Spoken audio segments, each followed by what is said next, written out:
Hello friend नमस्कार आपन को स्वागत करुच्ची मु all types Odia video channel friends आज वीडियोटी है जो आपन तो शुणी कदली चाष फल चाष धान चाष एवं बहुत चाष विषय शुणी किंतु आपने शुणी कि साप चाष विषय पुणी विषाक्त साप चाष विषय केउठी हुए केउ जगार हुए केउ देश हुए केउ गाँव हुए एसबू जानापी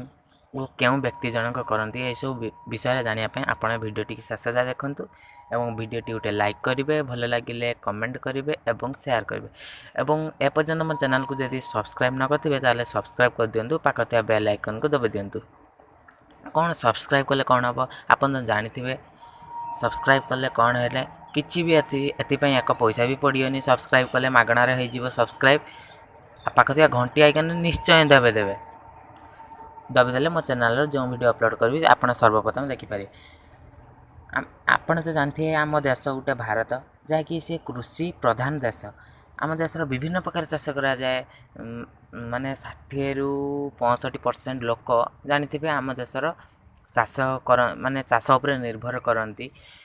आम सब चाष कुकुड़ा माछ पनीपरिया चाष करती आम देश छेली मेंढा किंतु चीन गोटे एमती माने देश से जो गाँव हुए सी पालन करती माने जो विषाक्त साप लक्ष लक्ष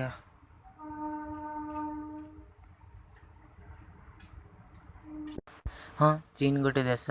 जहाँकि सेठी साप पालन करा जाए लक्ष लक्ष साप सेठी पालन करा जाए से एक गाँव होता है से गाँ टी नाम है जिस्कियाओ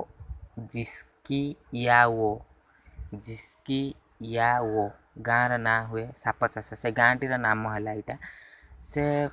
30 लाख रु अधिका साप प्रति वर्ष सेठी उत्पादन करा जाए से गाँव लोक संख्या प्राय 1000 जिसके गाँव रे जो सब चाष करा से विषाक्त साप है अजगड़ नाग गोखर परी विषाक्त साप सेठी पालन करा जाए सेठी पालन करा जाए आमर मांस पाई साप मांस पाई एवं किछि औषधीय उत्पादन पाई सेठी चाष करा जाए साप सब जिसके गाँव रे जो प्रथमे जो से गाँव रे चाष कराइला चाहा प्रथमे चाष कराला तापर झोट चाष करागला किंतु से गाँव रे जो साप चाष होउची विश्वर सबू देश में जानते से चीन रे यही गाँव रे साप चाष करा जाउछि बोली किंतु जो जन कृषक जो से कृषक कहीं चाष कले तांका विषय कहवा से कृषकटी ना होउछि होंगा चेंगा तांका कृषकटी ना होउछि होंगा चेंगा से प्रथम से गाँव रे कले विषाक्त साप चाष सी जहाँ कहवा अनुसार जो युवावस्था सी गोटे रोगर पड़ी से चिकित्सा पाई दरकार है सापर गोटे अंग जहाँकि से रोग को भल करने तबे से समय से समय मुंडर जुटिला साप व्यवसाय कथा जिते से साप उत्पादन कराला खोजिले से मुंडर जुटे देले जे साप व्यवसाय कथा तापर से आरंभ होगला साप चाष जो मैंने कृषक रहिले से माने मध्य तांकर जो चाष चा झोट करथिले से माने भी मध्य से लाभवान जेतळ हेले से मध्य चाष करिले साप चाष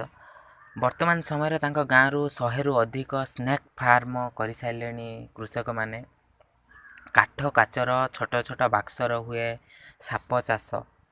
छोट छोट साप माने रुहंती बाक्स काचर छोट छोट काठ तैयारी बाक्सर काचर रुहंती एमाने मध्य चमड़ा तैयारी व्यवहार करा जाए बैग माने चमड़ा यही चमड़ा को बैग तैयारी व्यवहार करा जाए से चमड़ा गुड़ा को बैग तैयारी मध्य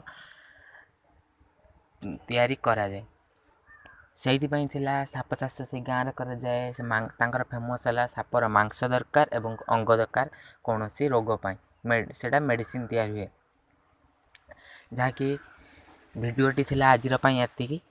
भिडियोटी जब भल लगे लाइक कमेंट शेयर करंतु एवं सब्सक्राइब कर दियंतु बेल आइकन दबाइ दियंतु।